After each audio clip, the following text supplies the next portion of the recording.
Kan oligarki itu apa sih?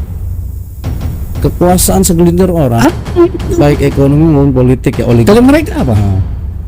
Apa? Kalau bukan kami yang bergerak, tidak maju.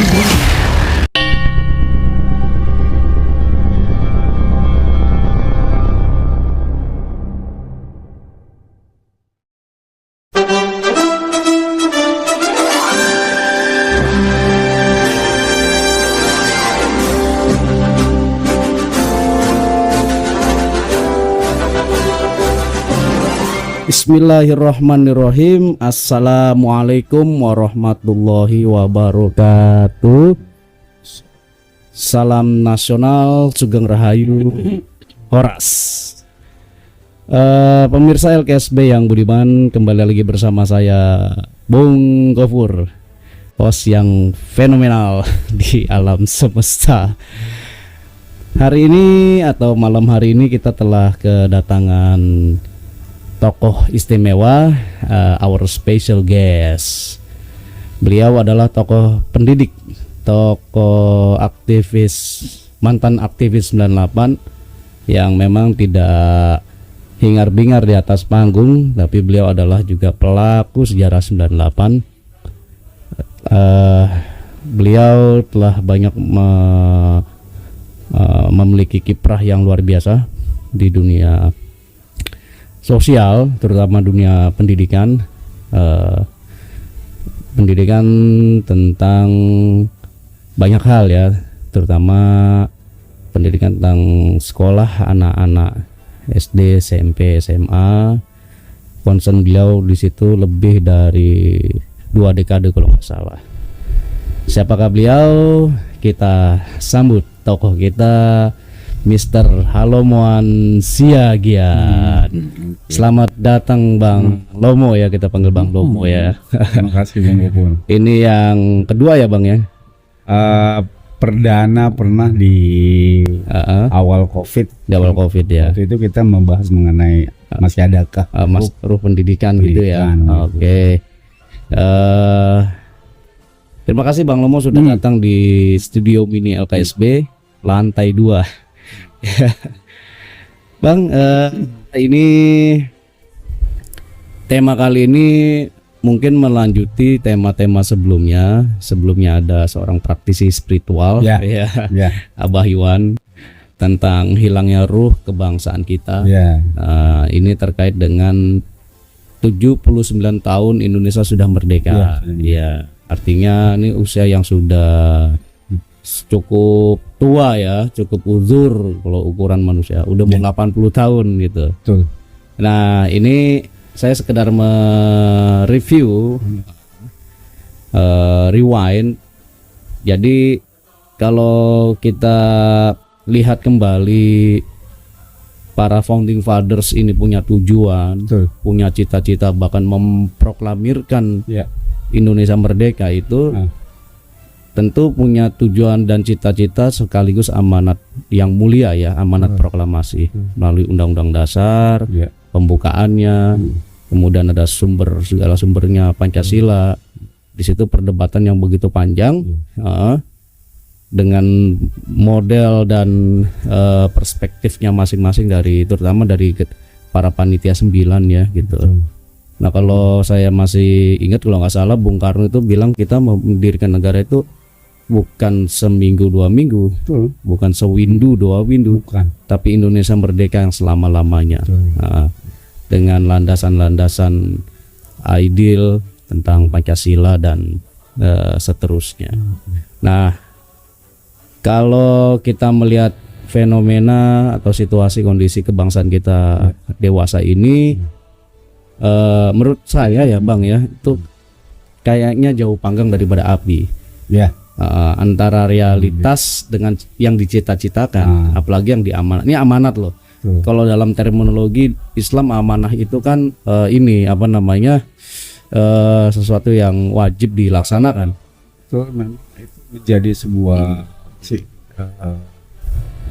memang jadi suatu tanggungan ya, atau tanggung jawab yang memang harus dijalankan. Namanya juga orang memberikan amanah.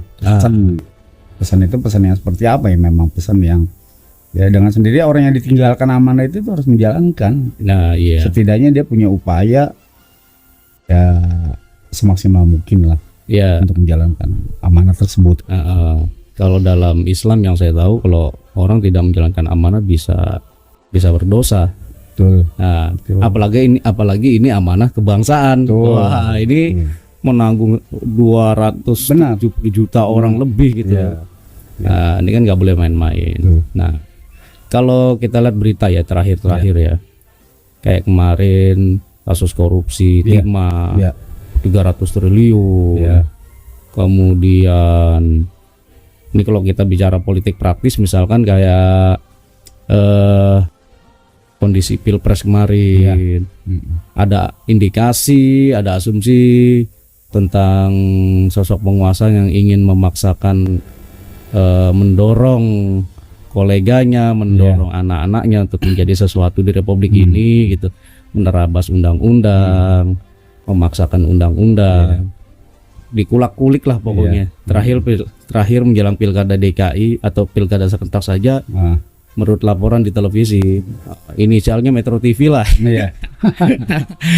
ada 53 daerah itu yang sedang menjelang pilkada ini itu melawan kotak kosong semua. Terindikasi gitu ya. Itu kata Metro TV, bukan kata saya. Gitu. Artinya bisa diterangkan bahwa itu terindikasi. Gitu. Artinya menurut saya ini udah nggak sehat, menurut saya gitu. Dan terakhir berita tadi sore saya baca tentang pengukuhan adik-adik anggota paskibraka kita yang berjilbab. Rencananya nanti di KN ya, 17 Agustus. Yang berjilbab ketika pengukuhan tidak pakai jilbab, seolah-olah ada pemaksaan. Kalau bicara negeri Pancasilais nggak begini, karena kan Pancasila itu negeri Pancasila itu adalah negeri yang menganut toleransi yang tinggi, terutama di pasal 29 misalkan, kebebasan menganut agama masing-masing sesuai kepercayaannya gitu. Nah, itu baru sedikit segelintir ya problem kebangsaan kita. Belum persoalan pendidikan, belum persoalan ekonomi, belum persoalan budaya, agama dan sebagainya. Makanya Bung Gopur memberikan saya kan tajuk tema ini kan ada sedikit kulikan mengenai bahwa inilah menjadi problematik yang multidimensional kan. Iya. Artinya bahkan nih seluruh aspek barangkali juga berdampak gitu di problema di negeri ini gitu. Ya. Bagaimana pendapat Bang Lom? Saya pengen dengar nih. Nah, sebelumnya saya mau memberikan satu pembukaan juga gitu. Karena kan tadi sudah dibuka oleh Bung Gopur selaku host dari podcast channel Bung Gopur sendiri ya. Bismillahirrahmanirrahim. Alhamdulillahirrahmanirrahim. Salatu wassalamu ala asrofil mursalin Sayyidina Muhammadin sallallahu alaihi wa alihi wasallam. Assalamualaikum warahmatullahi wabarakatuh. Waalaikumsalam warahmatullahi wabarakatuh. Tanpa mengurangi rasa hormat saya kepada saudara-saudara yang berkeyakinan dan beragama lain, saya mengucapkan salam damai, salam sejahtera, salam sehat, dan tentunya salam merdeka untuk momentum Hari Kemerdekaan RI yang ke-79 ini. Segala puji bagi Allah Subhanahu wa ta'ala yang dengan segala kemaha kasih dan maha sayangnya telah begitu banyak dan tak terhingga bahkan tak berhingga ke seluruh alam, ke seluruh makhluk ciptanya. Bahkan kalau kita mau coba-coba Bung Gopur ya, kita mau menghitung itu rasanya mustahil kita bisa menghitungnya.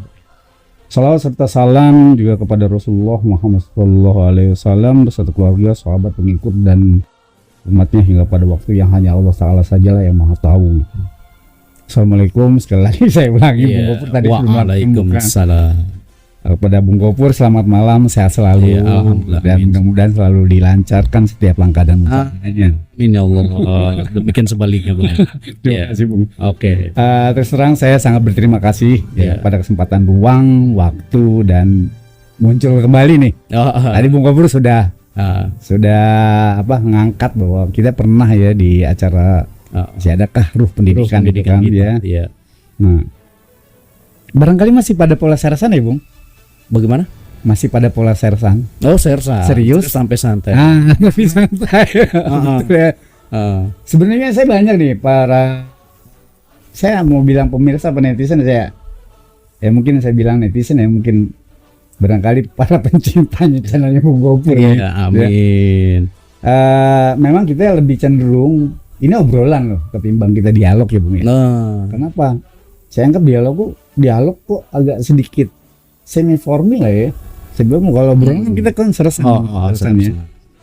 Ya. Satu malam ya, kalau saya kurang keliru, saya dapat undangan dari Bung Gopur gitu, beranjak dengan tema yang dimunculkan. Temanya 79 tahun Indonesia Merdeka ya Bung Gopur. Oh sorry, saya lupa depan. Temanya 79 tahun Indonesia Merdeka. Kemerdekaan RI, Quo Vadis, amanat dan cita-cita proklamasi 1945. Nah, boleh saya lanjut ya, Bu? Lanjut, Bang. Saya sambil merokok. Gini loh, rasa-rasanya gitu. Ini barangkali juga Bung Gopur juga mendengar ya pendapat ya, kalau saya berpendapat nih, Bu. Oh iya, silakan. Sebagai warga biasa, maaf nih. Yeah. Kalau kita ingat gitu, apalagi di lingkungan kita nih, yang mungkin bisa dibilang cukup padat gitu ya. Momentum ini kan tahunan loh sebetulnya. Tahunan ya. Mau bulannya ya setiap tahun di bulan yang sama di tahun yang kebetulan di bulan hari itu ada momentum perayaan atau entahlah apa sih mengenai ini, hanya aja di setiap tahun dan bulannya. Pastinya kita ketemuin apa? Keramaian di berbagai tempat ya. Tutup jalan sana, tutup jalan sini, ada lomba ini, ada lomba itu gitu kan. Bahkan bisa seminggu nutup jalan. Bikin hias ini, hias jalan itu, bikin gapura, pasang umbul-umbul, bendera, lampu kelap-kelip. Barangkali juga ada sekelompok warga atau siapapun ada lagi pengajuan permintaan donasi lah. Acara begini begitu ya. Listing lah ya. Ya entah gini, kita percaya aja gitu ya. Karena memang juga siapa mau bantah kalau memang momen juga memang momen seremoni 17-an kan. Akhirnya saya berpikir begini Bung Gopur. Loh kok ini rasa-rasanya arahnya kehiburan ya? Karena kok lebih jadi kayak selebrasi ya. Jadi selebrasi aja seremonial lebih kepada ya hiburan. Akhirnya saya bilang, ya namanya juga perayaan hari kemerdekaan kayak gimana gitu ya. Kayak perayaan yang lain seperti itulah gitu. Akhirnya tanpa pemaknaan yang jelas ya. Sekedar gambaran gitu dan pandangan saya gitu sebagai warga. Saya mohon maaf tidak bermaksud apa-apa. Karena saya berpikir gini loh, permisal saya berpikir gini. Lagi pula ya, saya yakin di komunitas kita yang lain juga nggak kalah banyak kok, nggak kalah banyak. Mereka konsen gitu menyikapi perayaan kemerdekaan ini yang ke-79 ya, insya Allah ya. Karena kan beberapa hari ke depan nih kita baru ngerayain. Itu dilakukan dengan ada satu doa syukuran, tasyakuran, terus di situ ada tausiah, ada ceramah, terus ya seperti Bung Gopur nih pemirsa nih, dia mencoba melakukan sebuah diskusi atau dialog seperti ini. Ya kan ada juga kan gitu orang-orang yang punya konsen gitu, dia bikin diskusi wawasan kebangsaan gitu. Barangkali juga ada juga ya di momentum mengingat bahwa ini perayaan hari kita bakti sosial. Kan barangkali karena mata kita kan selalu melihat kemana tempat semua orang bikin jalan tutup acara lomba ini lomba itu. Akhirnya sepertinya ya seperti ini, saya nggak yakin apakah ini terlupakan gitu buat orang lain. Apanya tuh? Iya, orang-orang yang ngasih konsen gitu. Misalkan dia ada ini malah dibikin bakti sosial. Ya, terhadap lingkungan, santunan. Nih bener nih pemirsa, apalagi belakangan di beberapa tempat atau daerah nih. Kan saudara-saudara kita juga momentum ini kan juga pengen, ya tadi kan dibilang hiburan ya. Mereka kena musibah kebakaran. Iya kan? Di beberapa tempat nih. Di beberapa tempat loh, daerah. Ini saudara-saudara kita sebangsa dan di Kampung Rawa, di kita bicara di Manggarai. Tapi saya dengar gempa itu kalau nggak salah di Jawa Timur. Terjadi gempa. Innalillah. Belum lagi nanti di beberapa daerah mungkin Jawa yang kebanjiran. Atau kita tadi tengok deh ada satu berita, saya nggak tahu itu stasiun TV apa. Sebuah tongkang kapal dia menghajar jembatan di daerah Palembang. Itu berita terakhir yang saya dapat itu kan. Iya. Iya Bung. Oke. Tuh. Akhirnya nah inilah yang barangkali menjadi satu nilai tambah bahwa perayaan memang tadi Bung Gopur bilang ya pemirsa ya. Apakah ini menjadi sebuah selebrasi atau perayaan atau happy hiburan ya, saya juga tidak beranggapan hal ini keliru. Saya tidak menganggap, sah-sah aja ya Bung ya. Namanya tadi kembali lagi namanya juga sepanjang tidak mengganggu kepentingan orang lain sebetulnya. Walaupun realitanya gimana? Mengganggu.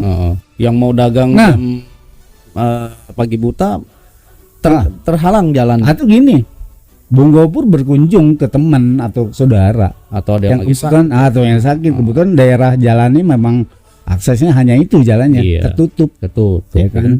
Maaf ya, ini sekedar kritisi ya pemirsa ya. Ini kritik otokritik. Kalau gini, sorry saya potong. Kita kan merayakan kemerdekaan untuk seluruh bangsa Indonesia. Kalau kita mau jalan aja yang terhalang berarti kita nggak merdeka dong. Gitu. Ini problem. Anggaplah ini kecil lah ya. Potret kecil gitu kan. Lebih lanjut. Kemudian itu juga saya berada di sini duduk bersama Bung Gopur sini melakukan satu obrolan atau dialog ya. Kesempatan sekalipun santai Bung Gopur ya. Sekalipun santai. Kita kembali lagi nih kepada tema nih pemirsa nih. 79 tahun itu rasa-rasanya ya. Rasa-rasanya kok waktu jalan cepet banget gitu ya. Iya. Padahal saya aja Bung, saya baru menuju usia 60 tahun. Indonesia sudah 79 tahun. Artinya usia merdeka ini 79 tahun jauh melampaui dari usia saya sendiri. Akhirnya saya menyimpulkan gini Bung, artinya kan saya hanya mengambil kisah-kisah ini melalui pelajaran gitu kan ya, dan catatan otentik sejarah kemerdekaan gitu kan. Ya, untuk gimana sih ngerasain menjiwai ya, itu pun kalau saya punya minat gitu, mau mengembangkan wawasan saya gitu. Ya kan, gitu kan. Terus dan tentunya saya juga mau baca kalau mau baca. Iya. Terus bagaimana kalau kira-kira bagaimana mau nyelemin gitu kan. Kita sendiri nggak pernah tahu apa-apa berbanding dengan usia kita pun pada waktu itu juga belum mata. Ya notabene gitu. Notabene saya tidak tahu apa-apa lah. Ya. Apa sih rasanya memperjuangkan gitu ya. Apalagi demi meraih kemerdekaan gitu ya. Baik di situ ada pengorbanan fisik. Di situ ada pengorbanan moral, material dan banyak macam-macamnya gitu ya. Saya agak sedikit berpindah ya Bung ya. Iya. Berpindah. Sejak kecil ya memang kita tahunya kalau hari kemerdekaan ya perayaan ya. Di kalangan anak-anak ya memang hiburan kan. Iya. Enjoy. Ada lomba, dapat hadiah gitu. Sementara kalau kita baru masuk sekolah, baru tahu pelajaran sejarah, sebegitu beratnya gitu kan. Akhirnya saya pikir gini, ini sepanjang saya nih, tadi saya bilang menjelang usia saya 60 gitu. Saya punya ada satu perayaan kemerdekaan Indonesia yang buat saya pribadi itu cukup unik, cuma 2. Apa tuh? Pertama itu terjadi di tahun 2020. Tapi ini artinya gini loh Bung, dua ini artinya juga nggak terlalu juga lebih buat saya atau wah enggak. Saya cuman ini anggap aja sebuah keunikan mungkin. Karena tahun 2020 ternyata Indonesia itu berusia 75 tahun. Kenapa jadi kok seolah-olah jadi istimewa? Enggak istimewa juga sih. Yang saya ingat di tahun itu diterbitkan mata uang senilai 75.000. Saya dapat itu. Itu betul. Cuma ada di balik itu. Ambilnya susah. Terus kedua Bung, ayo tahun ini 79. Ini adalah ulang tahun kemerdekaan Republik Indonesia yang ke-79 tahun 2024. Biasanya dirasakan perayaan utama itu di mana? Di ibu kota negara. Ibu kota negara. DKI. Tanah Jawa, Jakarta. Masalahnya apa nih? Bukan masalah. Ini menjadi kesan bahwa yang ke-79 inilah rencana kenegaraan itu terfokus di ibu kota negara yang di baru. Kalimantan Timur. Kan rencananya terfokus di sana. Udah sah itu? Kalau menurut info saya yang dapat dari berita sih ya. Saya rasa sih begitu, karena kan uji amdalnya gimana? Karena pun itu kemarin ya beberapa waktu lalu tuh kan kalau saya ikutin berita di televisi ya Bung, itu iring-iringan apa sih bicaranya tuh? Itu kan berangkat menuju Halim, dari Halim. Ini kirapnya. Kirap tuh. Jadi artinya kan udah di sana beberapa hari atau mungkin seminggu menjelang. Jadi udah kalau saya nggak keliru itu Sabtu kemarin. Sampai dengar-dengar ada rencana mau sewa Alphard 1000 Alphard ya.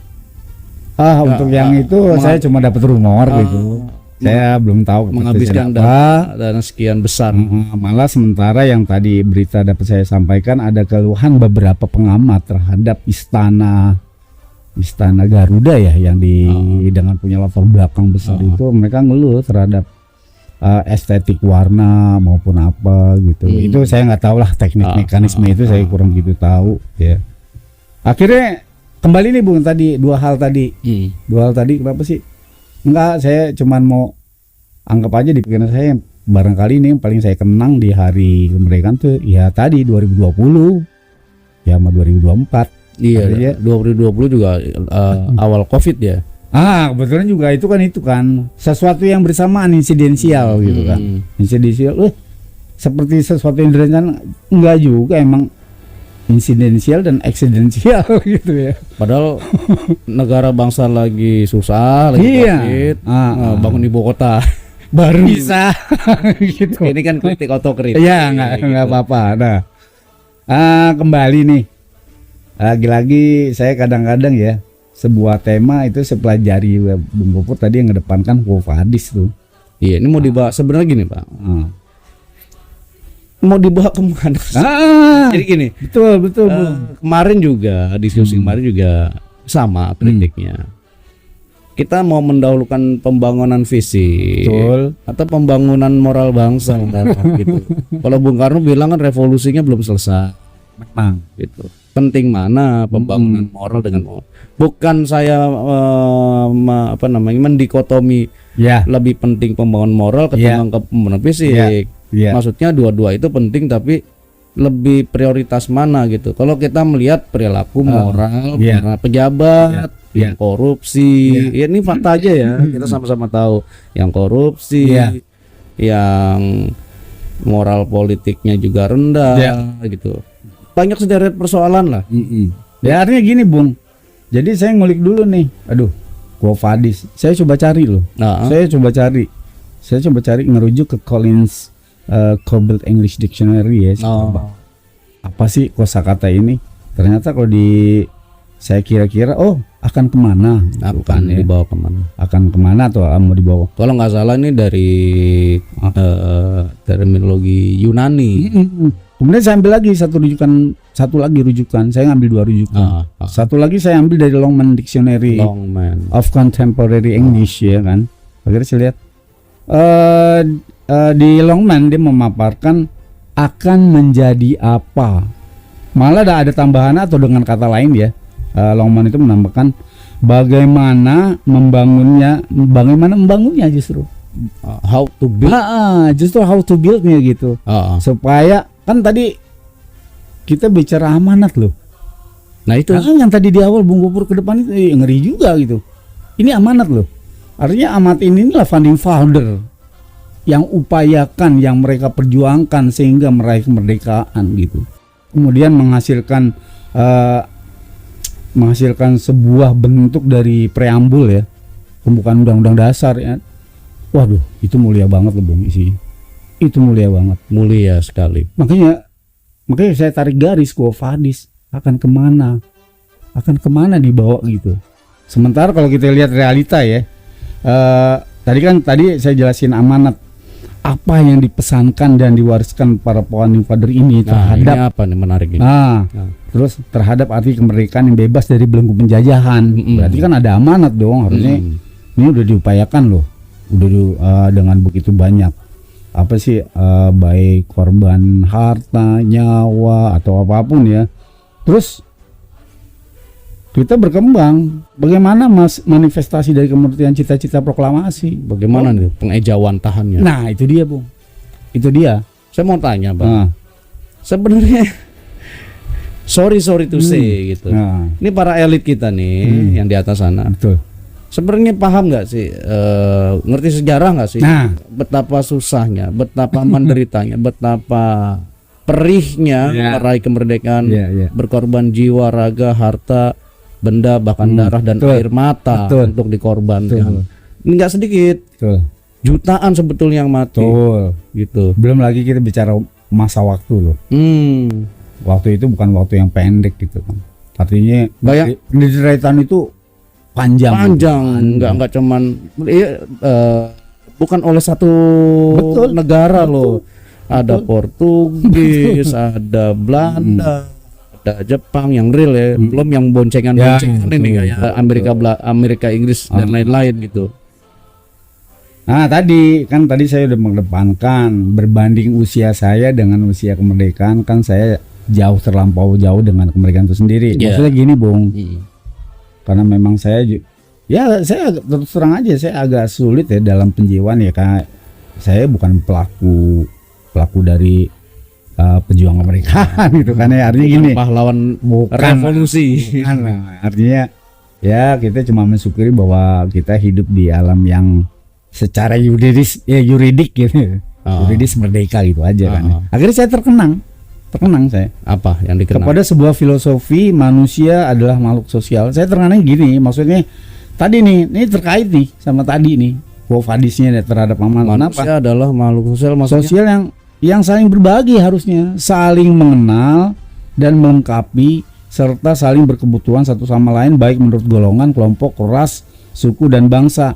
Padahal ya, maaf saya tidak bermaksud kepada saudara saya yang di luar muslim, karena memang konsepsi ini termaktub dalam Al-Qur'an. Oh gitu.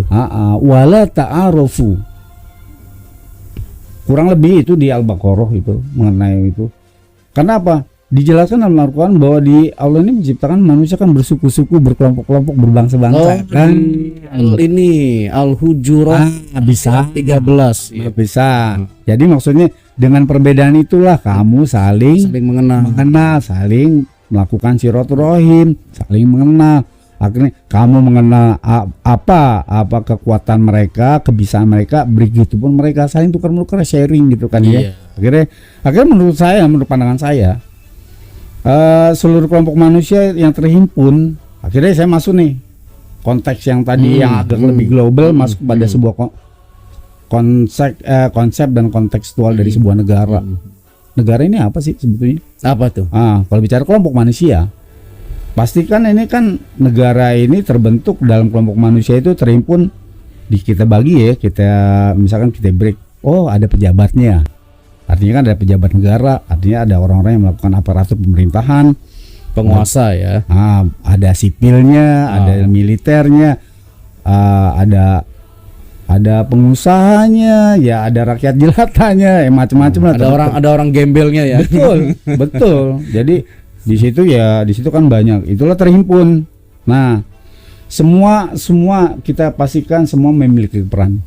Semua memiliki punya peran walaupun kita bisa anggap ini sebagai sebuah job, walaupun cuman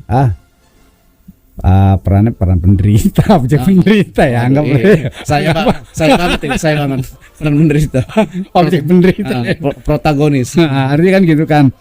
Cuma saya menitik beratkan terlepas nih seberapa besar peranan dan kontribusi kelompok-kelompok atau golongan orang itu terhadap bangsa dan negaranya gitu. Artinya karena terhimpun beraneka ragam gitu kan sebetulnya ini kan sinergi, Bung. Sinergi ya, harusnya sinergi ya. Punya keterkaitan, punya simultansi gitu kan, artinya bergerak. Inilah yang dulu barangkali Bung Gopur kan sering loh kan, tiap malam kita diskusi kecil gitu ya di tempat. Ini pemirsa, Bung Gopur ini kawan diskusi saya untuk obrolan-obrolan di tempat. Kawan beliau guru saya. Jadi inilah, jangan sekali-kali mengklaim bahwa keberhasilan atau kemunduran itu diklaim untuk sebagian kelompok. Jadi nggak boleh. Memang selama ini begitu? Kan rasa-rasanya gitu. Rasa-rasanya gitu. Bung Gopur sendiri pernah mengedepankan kan oligarki itu apa sih? Kekuasaan segelintir orang, baik ekonomi maupun politik ya. Oligarki. Kalau mereka apa? Apa? Kalau bukan kami yang bergerak, tidak maju negeri ini. Kurang lebih gitu kan. Kalau saya berusaha menafsirkan. Padahal saat mereka melakukan program nasional, betul. Duitnya dari sana. Dari siapa? Dari keringat betul kan. Keringat bapak ibu kita. Tetap kita gini aja deh ya. Dari pajak kita. Ya. Kira-kira sebuah gedung bangunan mewah, siapa yang mau kerjain kalau bukan tenaga kasar? Gitu loh. Itu maksud saya mengedepankan itu, Bung. Kerjasama. Jadi seluruh kelompok, elemen dan komponen, mau dari pejabat tinggi, pejabat teras sampai tingkat bawah, semua punya peranan. Nah, ini yang menarik gitu. Kita membangun bersama-sama dari skala bidang. Betul. Sebetulnya bagi-bagi kuenya harusnya juga. Inilah, Bung, harus sama dong. Satu waktu saya pernah batu bara. Betul. Barang Tuhan bagi rata. Betul. Iya. Kita kan pernah berapa kali juga ada satu dengar pendapat dari itu kita ya, Bung. Mereka mengedepankan ternyata Indonesia kan ada bukan cuma gold emas doang kan. Ada green gold, ada black gold, ada blue gold. Coba ditafsirin. Semua juga punya tafsir. Artinya gini, Bung. Iya. Sekarang jadi kembali tadi ya. Jadi janganlah coba-coba klaim kemajuan atau ketepuk. Kalau misalkan gagal kita nyalain, nggak mungkin. Semuanya juga peran. Semuanya peran. Nah, inilah maksud saya. Jika ini dibangun kesamaan perspektif, rasa-rasanya nggak mungkin gitu kan. Apakah mungkin perspektif orang Bung Gopur sendiri aja bilang alam orang kaya tentu berbeda dengan alam orang susah kan, gitu kan? Ya kurang lebih kan gitu. Saya cuman gini, Bung, akhirnya kalau mau gitu, inilah banyak nilai-nilai dari kemurnian Pancasila justru mengedepankan, maksudnya apa? Memang kita layaknya memang mengedepankan. Gak usah banyak lah, terlalu mulia gitu ya. Kita ngelihat konsepsi atau nilai-nilai luhur dari Pancasila gitu ya. Saya sih bukan termasuk orang yang nilai-nilai itu munculnya juga dari Al-Quran, Bung. Iya. Kan, kemudian itu. Akhirnya saya bilang kalau sebagai orang biasa gitu ya, saya hanya bisa menghimbau gitu kan, himbauan. Ya terutama buat saya gitu. Jadi secara pribadi paling enggak saya berusaha dan berupaya berpikir dalam kerangka yang positif, terus berusaha membangun kritisi yang mudah-mudahan juga kerangkanya positif. Maksudnya gimana, Bung? Maksudnya gini loh, saya bukan artinya tutup mata loh. Tadi Bung Gopur cerita multidimensi loh. Bung Gopur di di tulisan Bung Gopur tuh pernah ngedepankan ya problematika di negeri ini kan udah multidimensional. Saya nggak tutup mata soal itu. Artinya saya lihat. Artinya gini loh Bung. Orang di tingkat bawah pun tahu kok, bisa kok kita temukan. Ya, bisa kan kita temuin. Kita temuin tuh penyalahgunaan wewenang itu mulai dari petinggi negara ya, pejabat negara, aparatur pemerintah sampai tingkat bawah. Pak RT gitu. Kan? Nyeleneh semua nih. Kalau bukan kubunya. Nah, kalau tidak disukai karena kritik-kritik yang kritis, nggak dapat sembako. kurang lebih gitu ya, kurang lebih gitu. Akhirnya, jadi bahkan tahu nggak, Bung Gopur juga pernah bercerita sama saya bahkan sampai mengkorupsi pemikiran kita juga loh. Pikiran kita malah dikorupsi. Malah kena korupsi, jangan kita lah ya, anggaplah kita. Ini yang kita sayangkan, ini hingga mengkorupsi pemikiran-pemikiran orang yang memiliki cita-cita, keinginan dan harapan yang mulia terhadap negeri dan bangsa ini. Kan kesian. Misalnya gimana tuh? Misalnya. Masih teringat ada satu artis kita yang mengedepankan menceritakan sosok seorang guru. Saya nggak mau spesifik siapa itu ya. Dia bercerita sebegitu jerih payahnya dia dengan berkendara yang apa adanya menjadi seorang pengajar. Begitu para anak didiknya jauh melampaui dia secara ekonomi, dia masih seperti itu. Sebetulnya kita lihat tuh dua sisi. Apa memang tuh guru ikhlas? Apa memang udah jalur? Ya kita kan bukan begitu loh. Apakah memang bicara rezeki, memang rezeki bukan urusan kita ya. Enggak ada fakultas rezeki kan Bang Gopur ya. Kalau ada saya ambil dari betul. Saya ngambil HI, FISIP.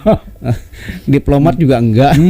Sama kayak enggak ada fakultas sehat, yang ada fakultas kedokteran atau kesehatan, tidak ada fakultas sehat. Nah, tadi juga di situ dianggap saya katakanlah dua keyword itu yang saya paradoksal. Padahal sebetulnya di paradoksal itu kalau saya ambil ya, apa sih kalau kita ambil ya secara istilah lah ya. Iya.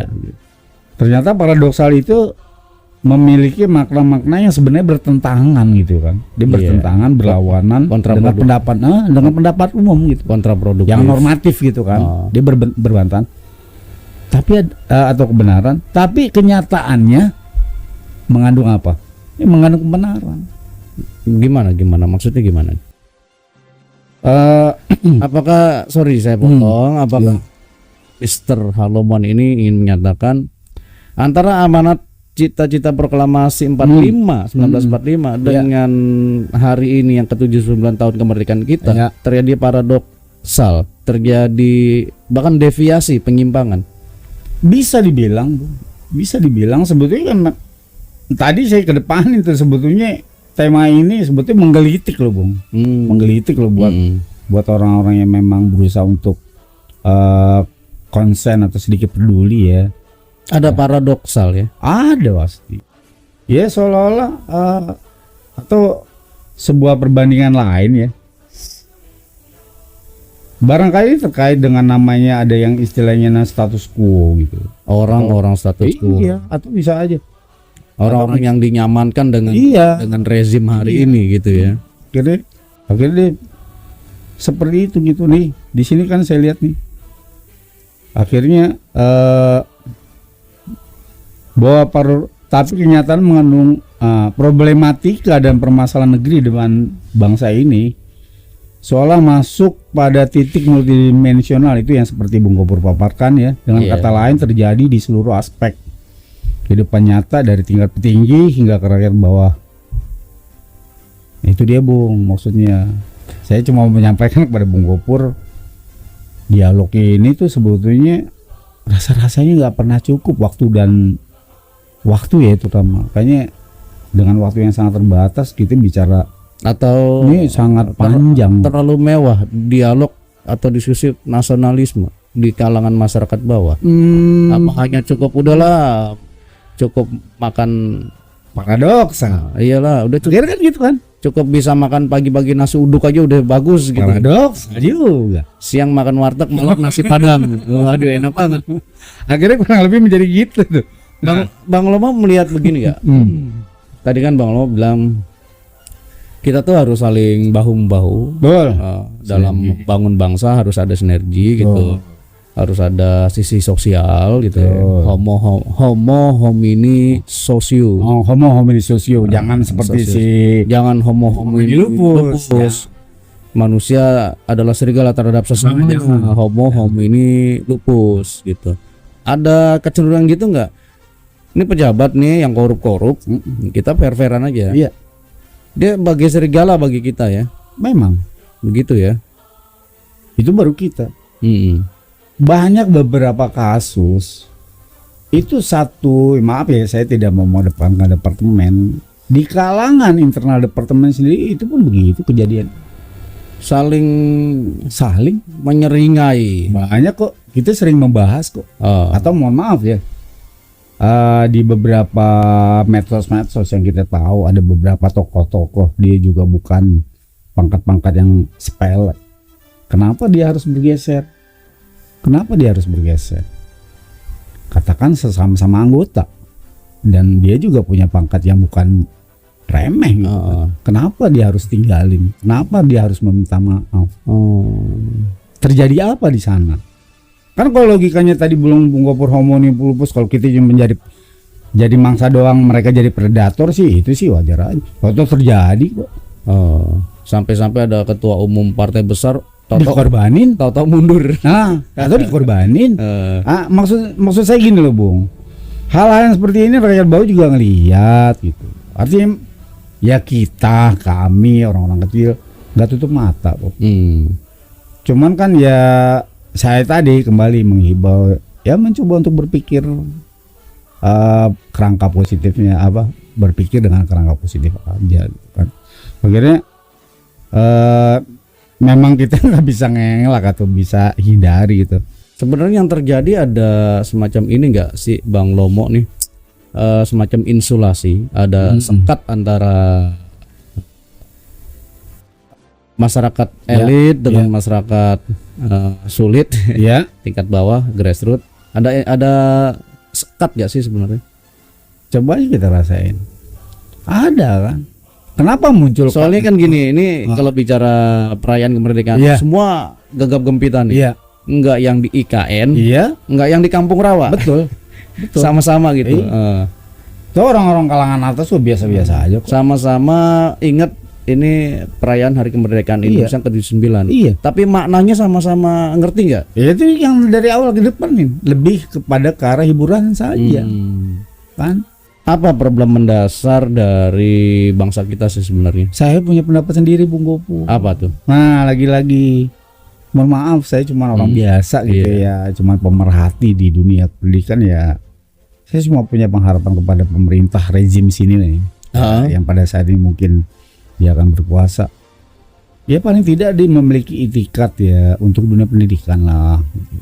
Kenapa pendidikan? Lagi-lagi nih kan pendapat subjektif saya, karena saya pikir gini gitu. Jadi nih saya cuma mengedepankan, saya sembari melihat pemerintah, saya sembari melihat catatan saya gitu yang nanti insya Allah saya berikan kepada Bung Gopur. Ya, diskusi harus begitu, diskusi ilmiah, semi ilmiah. Jadi saya mau mengedepankan last but not least, terakhir tapi bukan yang jadi akhir loh, ya kan. Sinergitas seluruh komponen dan elemen bangsa sejatinya memang bergerak simultan bersamaan gitu kan ya, atas semua pihak. Integritas yang merupakan integral dari setiap komponen dan elemen bangsa itu memang harus dibangun sedemikian rupa,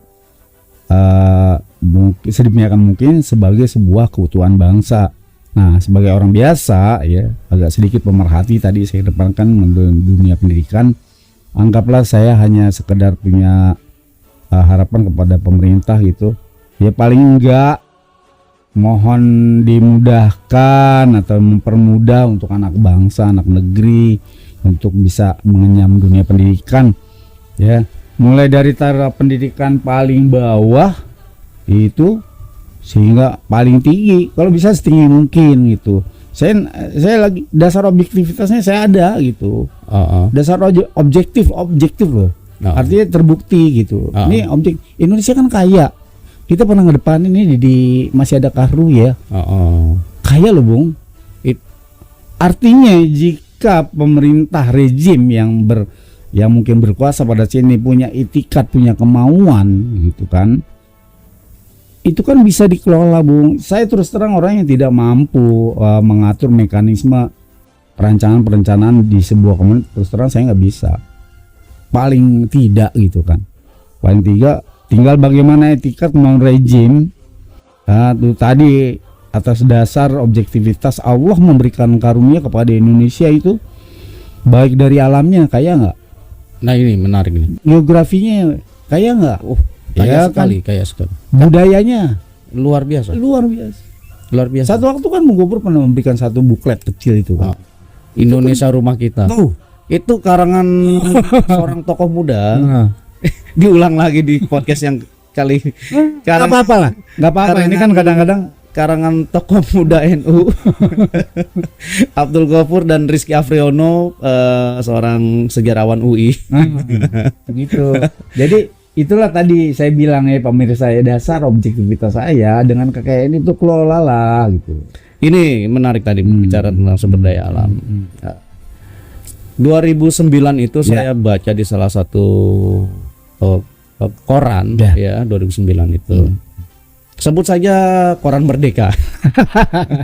Itu ada penghasilan negara dari mineral, mineral dan batu bara ya. Itu setahunnya punya keuntungan 500 triliun yang tidak tidak dividen dengan pemerintah. Betul. Artinya tidak masuk ke pajak negara gitu. Itu 500 baru dari minerba, belum dari yang lain kan? Belum dari kekayaan ikan-ikan laut tadi, blue gold, black gold, belum gold. Belum dari yang lain-lain gitu loh. Kenapa kok malah yang digenjot pajak masyarakat miskin? Kan? Kemarin ada ini bukan rumor tapi di media online ya. Ada pemerintah pingin menghapus pajak para crazy rich. Tapi orang-orang kaya gila. Orang kaya gila ya. Maksudnya orang kekayaannya luar biasa gitu. Itu mau tidak dipajaki. Sementara orang miskin sendok garpu dipajaki, penulis dipajaki gitu. Ini nggak common sense, nggak masuk common sense gitu loh. Akhirnya kembali saya lanjut tadi tuh ya. Akhirnya saya berpikir gitu. Tinggal bagaimana tadi keinginan rejim pemerintah gitu ya, pemirsa gitu, punya itikat gitu. Sistem mekanismenya mereka lah yang tahu di kabinet itu bagaimana baiknya demi mengembangkan serta memajukan pendidikan tinggi atau yang lebih tinggi kalau bisa gitu di negara ini. Saya kembali berpikir pemirsa, kawan saya itu adalah yakin kalau pemerintah punya itikat memberikan kemudahan, mempermudah gitu, memberikan kesempatan peluang untuk sekolah tinggi setinggi-tingginya dengan tadi itu data objektivitas kekayaan Indonesia yang mampu dikelola dengan baik ya. Akhirnya bisa ini akan muncul satu teori kausalitas sebab akibat, ya kan? Anak-anak bangsa, anak-anak negeri yang ketika mereka merasa didukung oleh pemerintahnya, terus tiba-tiba mereka menjadi skillful, terampil menjadi seorang tenaga ahli. Emang siapa yang mau dibangun negerinya? Kan pasti negerinya sendiri kan, Bung. Pertanyaannya pemerintahnya mau nggak? Nah, kan tadi saya udah bilang, kan tidak. Apakah rejim ini memiliki itikat itu? Jangan nggak usah sampai ke political will. Ya, goodwillnya aja ada nggak gitu. Ini kan sorry Bang Lomo. Iya. Pak Men pendidikan yang sangat unyu-unyu ini ya, muda, ganteng, pinter, S3, luar negeri gitu ya. Paham nggak sih masalah inti dasar dari cita-cita pendidikan nasional kita. Kalau yang disampaikan Ki Hajar Dewantara dan para tokoh-tokoh sekalipun beliau itu kan, pendidikan nasional itu bertujuan untuk mencerdaskan, membebaskan, memerdekakan pemikiran, memerdekakan jiwa bangsa gitu ya dari keterjajahan. Intinya itu. Padahal di preambul 45 sendiri bunyi apa? Iya, turut mencerdaskan kehidupan berbangsa. Inilah Bung yang saya bilang dari awal bahwa Bung Gofur itu membuat sebuah tajuk tema ini menggelitik loh ya. Gitu ya. Menggelitik artinya kalau iya bener 79 tahun Indonesia Merdeka mau mau dibawa kemana gitu kan. Ya itu kan coba tadi kita udah kutik-kutik itu amanat loh Paning Poldo. Mereka kan mereka sudah nggak ada sih. Memang mereka tidak bisa membuktikan hanya menyaksikan. Padahal mereka juga punya harapan ini loh rakyat Indonesia yang di masa depan kami titipkan ya, kami sudah berjuang. Inilah barangkali kami sudah mati, kami sudah ini mudah-mudahan bangsa dan rakyat Indonesia ini tangguh di masa depan. Kan maksudnya gitu. Itulah yang diamanatkan. Dimunculkanlah dalam kaidah nilai luhur Pancasila. Di situ kan Bung Gofur mengedepankan amanat ya, amanat di situ. Terus maaf Bung Gofur saya agak ya kan. Nah, cita-cita proklamasi ya kan. Ya proklamasi itu kan memang sebuah anggaplah sebuah cetusan pernyataan bahwa Indonesia itu sudah terlepas dari belenggu penjajahan gitu kan. Secara fisik pada saat itu. Cuma kan artinya di awal itu kan ya dengan merdekanya tentu mereka akan semakin baik gitu kan maksudnya. Akhirnya jika Quo Vadis ya saya barangkali maaf ya pemirsa, bukan artinya apakah ini menciderai amanat dan juga tadi ya cita-cita proklamasi, apakah ini menciderai? Saya kembalikan kepada pemirsa gitu. Orang terhadap ini kan artinya loh kita dibilang negeri timur yang punya kesantunan.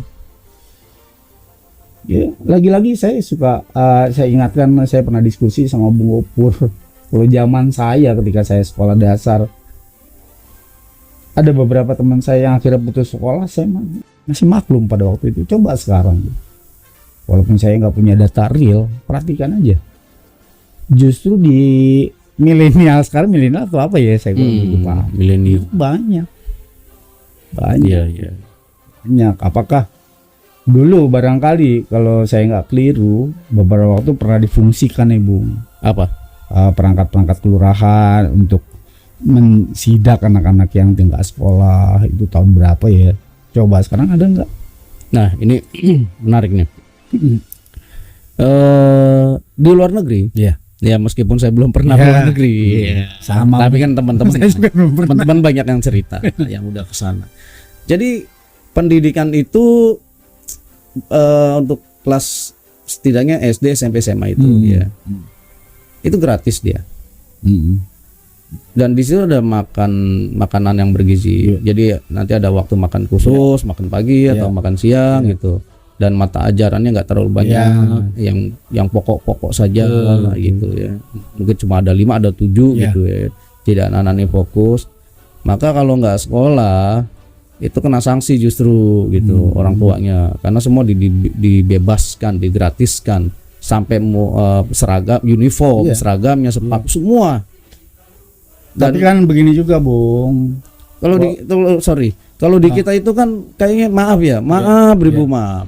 orang kok harus disibukkan berjejak sesal, antri KJP lah, inilah itulah gitu. Kalau mau gratis aja kan, kita punya sumber daya alam besar gitu ya. Yang tadi dari Minerba aja 500 T.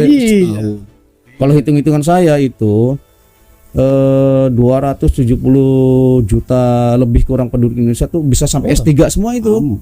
gitu. Lama, bahkan Ini kan belum dari pajak, belum dari yang lain. disinyalir kan kekayaan Indonesia itu dalam kurun waktu barangkali bisa sampai 1 abad masih bertahan.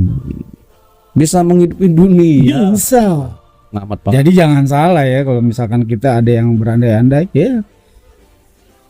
Ya lemahnya Indonesia bisa jadi dimangsa sama negara-negara sekitar atau negara-negara sekaliber negara-negara. Bang Loma melihat ini kelemahan pemimpin nggak? Atau bahkan kebodohan seorang pemimpin? Saya tidak beranggapan ini soal bodoh, Bung. Inilah, Bung, tadi. Maksudnya kepemimpinan gitu. Leadership. Seseorang semua bisa jadi pemimpin.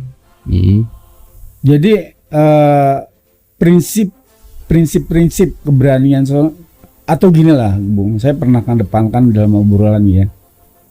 Yakin nggak semua orang itu sebetulnya suka dengan sebuah kebenaran? Pasti secara fitrahnya. Tapi ketika dia dilimpahkan sebagai aparatur orang yang menjalankan itu, sanggup nggak dia? Belum tentu. Belum tentu. Iya. Di situ kan ada Belum tentu. mentalitas, Belum bicara kepentingan kan? leadership ada. Jadi kan Business interest. ya gitu kan konsepsi manusia tidak ada yang sempurna gitu. Nah, ini enggak kan?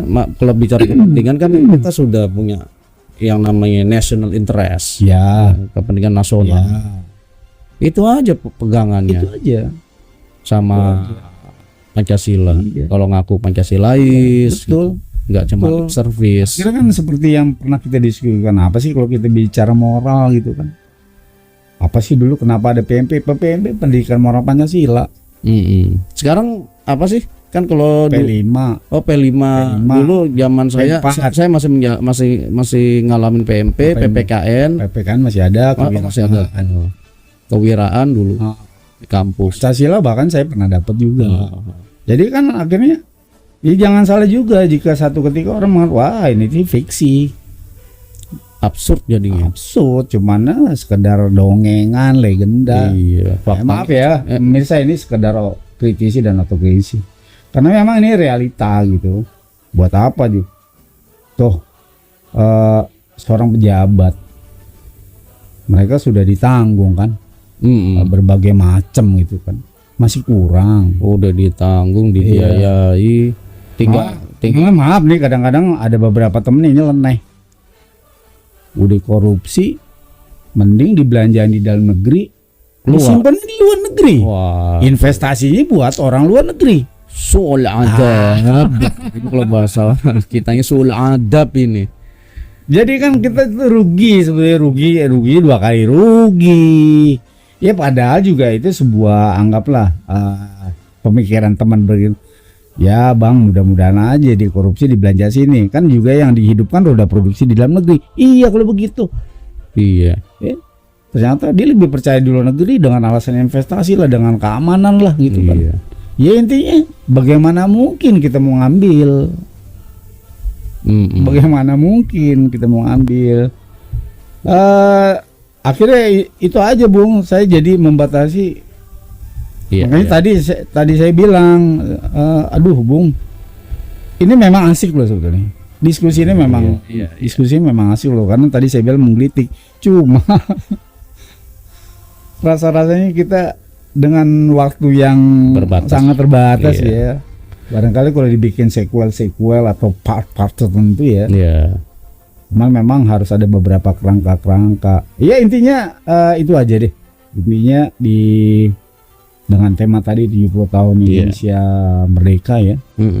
Quo Vadis. Mau dibawa kemana? Amanat dan cita-cita proklamasi di sini. Iya, amanat dan cita-cita proklamasi 1945. Jadi itu paling cuma itu Bung yang bisa saya kedepankan ya. Memang saya merasa bahwa itulah tantangan begitu Bung Gopur minta saya untuk satu diskusi. Ya mudah-mudahan ya sedikit banyak nyampe lah maksud Bung Gopur dari obrolan ini gitu. Insya Allah. Oke, pemirsa LKSB, betul apa yang disampaikan Bang Lomo. Sebenarnya masih banyak nih di kepala yang mau saya tanyain ke Bang Lomo ini sebagai tokoh kita ya di kampung kita ini gitu. Cuma karena keterbatasan waktu. Betul, ya. Betul, gitu. Bung. Betul. Oh, tadi ada beberapa hal yang menarik ya. Pertama masalah integrasi, ya, kohesivitas antara masyarakat elit dengan masyarakat bawah dalam membangun bangsa. Kemudian juga tentang kinerja pemerintah, ya, dari atas sampai bawah. Ingat loh, kalian udah digaji, ya. Betul. Kami yang nggak digaji aja masih mau mikirin bangsa, ya. Masih pusing-pusing mau beli alat podcast begini mahal, belum melengkapi lagi yang lain gitu ya. Curhat colongan. Ya tapi insya Allah ini kita semua niat untuk apa sekecil-kecil yang tadi disampaikan Bang Lomo. Semua orang di Indonesia punya peran sekecil-kecilnya ya dalam memajukan kehidupan berbangsa dan bernegara ya. Insya Allah di tahun-tahun mendatang itu akan jauh lebih baik. Pemerintahan yang ke depan ini jauh lebih mau mendengar gitu. Artinya gini loh Bang Lomo. Tadi yang Bang Lomo sampaikan, pemerintah, otoritas itu juga jangan merasa menjadi kelompok yang paling tahu tentang baik buruknya bangsa ini. Jangan rasa pintar sendiri lah kira-kira gitu bahasa kasarnya. Ini kritik otokritik loh terus terang. Banyak juga teman-teman kalangan di bawah ini yang punya pemikiran brilian, bagus gitu. Itu diajak ngobrol gitu. Diundang seminar lah kira-kira begitu. Nggak ngerti juga gitu. Harus yang atau kita kolaborasi atau gini lah pemirsa ya, paling enggak saya menyambung pendapat Bung Gopur setidaknya gitu dengan realita keadaan segini, bukan maksudnya kita mau berbangga gitu, masih ada kok kita melakukan apa sih diskusi-diskusi ini, anak bangsa Indonesia yang masih punya konsen di acara ini. Walaupun tadi dibilang Bung Gopur ini bukan harga yang murah bro. Ini tahu nggak pemirsa, guys, kita tuh diskusi mesti nunggu lewat jam 11 malam dulu biar jalanan di sebelah rumah sepi, supaya nggak masuk suara-suara dari luar. Belum ada peredam suara. Oke, Bang Lomo, ini menarik sekali. Aduh, luar biasa. Pengen mudah-mudahan di part-part selanjutnya bisa Bang bersedia ya kita undang kembali ya gitu. Lagi-lagi nanti paling handicraftnya adalah kembali merujuk kepada apa sih tantangan tema yang Bung Gopur kedepankan. Ini saya cuman terus terang saya seperti halnya orang lain yang kebanyakan. Kalau di sini saya berbicara ya apa yang sanggup bisa saya sampaikan gitu, mengacu kepada dengan usia saya yang sudah 20 itu aja. Tidak ada yang lebih dari diri saya gitu ya. Justru. Cuman saya bersyukur dan berterima kasih banyak pada Bung Gopur. Sama-sama. Saya telah diberikan kesempatan baik waktu, tempat dan ruang, bahkan dibicara. Tadi Bung Gopur bilang ajak ya bikin seminar gitu loh ya. Demikian pemirsa. Baik. Oke. Sekali lagi terima kasih sama-sama Mr. Halomuan atas waktunya gitu. Memang masih banyak PR ya terutama nih untuk pemerintah ya gitu. Karena sekali lagi maaf kalian udah digaji gitu. Tinggal kerja aja yang benar gitu. Kalau butuh sharing, hearing kita siap gitu. Teman-teman siap gitu. Kami aja nggak digaji masih mau mikirin bangsa. Tiap malam kita diskusi kebangsaan. Tambahan loh pemirsa. Ini kami berdua produk Indonesia sih. Real Indonesia. Darah Indonesia. Beliau keturunan tanah Batak, saya keturunan tanah Jawa Tengah gitu. Jadi ada apa namanya keragaman, beragam. Ada teman kami yang dari Cirebon juga ada gitu. Saya bingung untuk menyimpulkannya, Bang Lomo ya. Karena bicara bangsa ini, apalagi sebesar bangsa Indonesia yang bukan yang bangsa yang berdiri semalam. Betul. Kalau bicara bangsanya, ya. Jauh sebelum 1945 kita sudah menjadi sebuah bangsa. Ribuan tahun bahkan. Kalau bicara negara mungkin baru 79 tahun. Betul. Tapi kalau bicara tadi secara yuridis ya. Kalau bicara tradisi itu udah ribuan tahun. Kita punya mitologi kebangsaan yang dalam sekali gitu. Maka tugas kita nih anak-anak generasi selanjutnya adalah bagaimana membangun menggali mitos, membangun etos, sehingga terbangun semangat kerjanya, semangat membangun bangsa. Ini kritik otokritik pemirsa LKSB yang budiman, kritik otokritik agar kita bisa bekerja sama antara pemerintah dengan masyarakat sipil, antara sesama masyarakat sipil, sama elit. Kita nggak lagi gontok-gontokan lagi gitu. Udahlah kita sudahi yang nggak perlu gitu ya. Gitu. Kita melangkah ke depan untuk kemajuan generasi yang akan datang, untuk masa depan anak cucu di masa yang akan datang, sehingga kita terbebas dari dosa sejarah, kita tidak dianggap mengkhianati amanat dan cita-cita proklamasi para founding fathers, para pejuang, para pahlawan, juga pahlawan revolusi. Terima kasih Bang Lomo atas waktunya. Semoga Allah yang membalas. Saya belum bisa membalas apa-apa gitu. Terima kasih sekali lagi. Terima kasih sama-sama Bung Pupur. Oke. Baik, demikian pemirsa LKSB yang budiman, kami akhiri diskusi kebangsaan kali ini untuk sementara waktu. Nanti kita bisa sambung lagi di program selanjutnya di channel kesayangan kita bersama, channel Bung Gofur X-File atau channel LKSB Channel. Terima kasih. Wallahul muwaffiq ila aqwamit thoriq. Wassalamualaikum warahmatullahi wabarakatuh. Salam Pancasila. Mereka. Si. Alhamdulillah.